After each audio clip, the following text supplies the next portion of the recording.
Adrien Quatennens, vous serez dans la rue, vous-même, vous allez participer à ce mouvement de contestation contre la réforme des retraites. Le 5 décembre s'engage un rapport de force. Moi, je ne suis pas dirigeant syndical, mais en tant que responsable politique, évidemment, j'accompagnerai avec la formation politique à laquelle j'appartiens cette mobilisation, parce que je crois qu'elle est salutaire.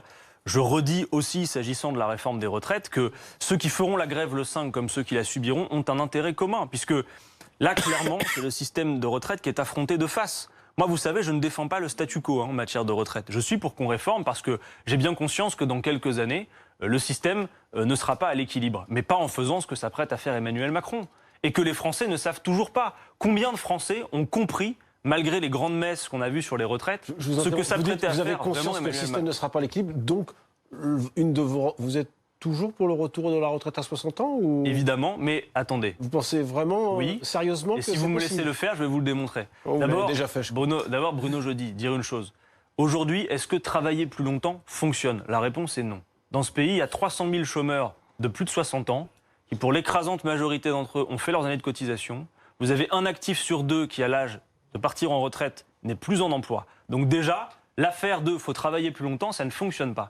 Par ailleurs, la vraie question posée sur les retraites, c'est pas de savoir simplement comment on résout l'équation sur un coin de table. Il faut voir un peu plus ample. C'est que voulons-nous pour nos vieux jours ? Et ben moi, je vous réponds.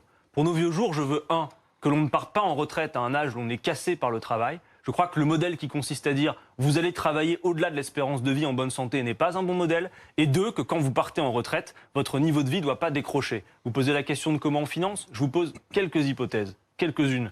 À très court terme, Bruno Jeudi, si vous augmentez les salaires, on vient d'en parler à l'instant, c'est des cotisations en plus. Rien qu'un petit % d'augmentation des salaires, c'est 2,5 milliards de plus dans les caisses. Le 23 novembre, on marchera notamment pour l'égalité entre les femmes et les hommes. Il en manque 17 selon le corps. Eh bien, allons-y. Moi, j'ai pas de difficulté à les trouver, ces 17, si vous voulez. Et bientôt, on va en faire la démonstration parce qu'on aura un contre-projet précis. Je termine, Bruce, je vous en prie. Le cœur de l'affaire des retraites. Je termine là-dessus.